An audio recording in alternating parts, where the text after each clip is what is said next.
എന്നെ സ്നേഹിക്കുന്നവൻ എൻ്റെ വചനം പ്രമാണിക്കും. എൻ്റെ പിതാവ് അവനെ സ്നേഹിക്കും.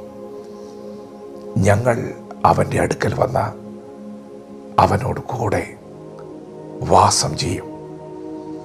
ദൈവത്തിൻ്റെ മാറ്റമില്ലാത്ത വചനം ശ്രദ്ധിക്കുന്ന പ്രിയപ്പെട്ടവരെ, സ്നേഹത്തിൻ്റെ നിർവചനം എന്തെന്ന്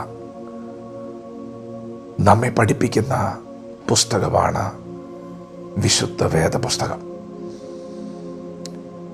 യേശു തൻ്റെ പ്രാണൻ വെച്ചു കൊടുത്തതിനാൽ നാം സ്നേഹമെന്ത് എന്ന് അറിഞ്ഞിരിക്കുന്നു. ഈ ലോകം നമുക്ക് നൽകുന്ന സ്നേഹമാണോ കാൽവറിയിൽ യേശു നമുക്ക് നൽകിയത്? ഈ ലോകത്തിൽ നാം കാണുന്ന സ്നേഹം, നമ്മെ ഒരാൾ സ്നേഹിച്ചാൽ നാം അവരെ തിരിച്ചു സ്നേഹിക്കും. അതിലപ്പുറമായ ആഴമായ ഒരു സ്നേഹം ഈ ഭൂമിയിൽ നമുക്ക് കാണാൻ കഴിയുകയില്ല. സ്നേഹിക്കുന്നവരെയാണ് മനുഷ്യർ തിരിച്ചു സ്നേഹിക്കുന്നത്. എന്നാൽ യേശുവിൻ്റെ സ്നേഹം ഇതിൽ നിന്നും തികച്ചും വ്യത്യസ്തമാകുന്നു. യേശു കർത്താവ് ഈ ഭൂമിയിലെ സകല മനുഷ്യർക്കും വേണ്ടി ഈ താണഭൂമിയിലേക്ക് വന്നു.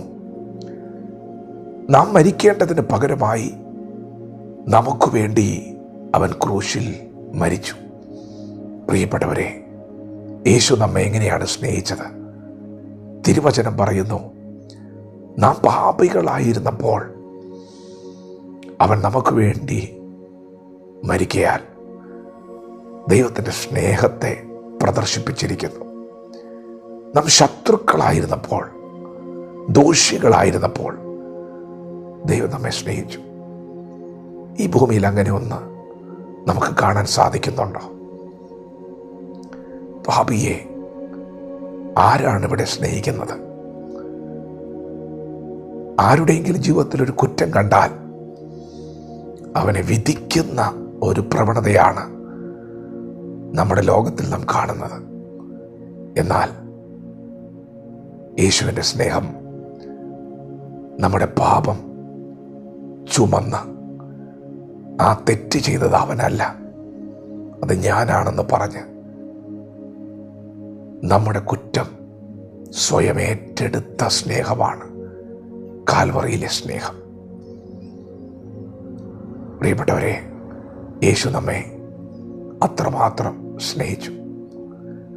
ചങ്കിലെ ചോര മുഴുവൻ ഊറ്റിത്തന്ന സ്നേഹിച്ചു. എന്തിനാണ് അങ്ങനെ യേശു കർത്താവ് നമുക്ക് വേണ്ടി കാൽവറി തകർക്കപ്പെട്ടത്? പ്രിയപ്പെട്ടവരെ, അവൻ അങ്ങനെ സ്നേഹിച്ചില്ലായിരുന്നു എങ്കിൽ നാം എല്ലാവരും മരിക്കുമായിരുന്നു. മരണമെന്ന് പറഞ്ഞാൽ വിശുദ്ധ വേദപുസ്തകം പറയുന്നു, പാപത്തിൻ്റെ ശമ്പളമാണ് മരണം. അത് ഈ ഭൂമിയിൽ നാം കാണുന്ന മരണമല്ല, അതിലും അപ്പുറമാണ്. ബൈബിൾ പറയുന്ന മരണം നിത്യ മരണമാണ്.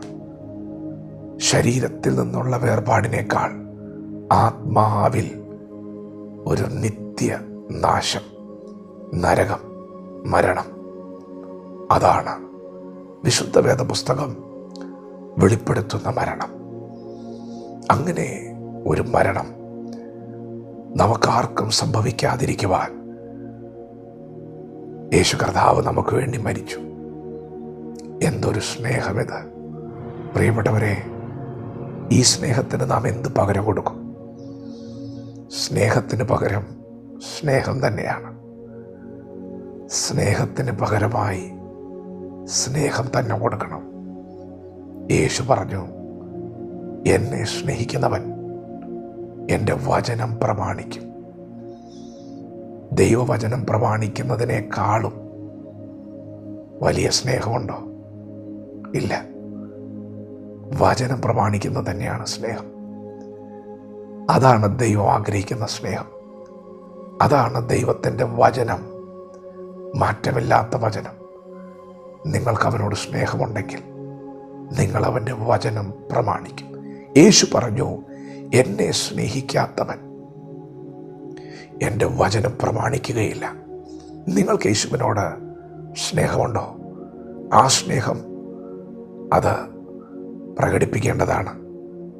അത് വെളിപ്പെടുത്താൻ അവൻ്റെ വചനം പ്രമാണിക്കുക എന്നല്ലാതെ മറ്റൊന്നും അതിന് പകരമാകത്തില്ല. പ്രിയപ്പെട്ടവരെ, എന്താണ് അവൻ്റെ വചനം?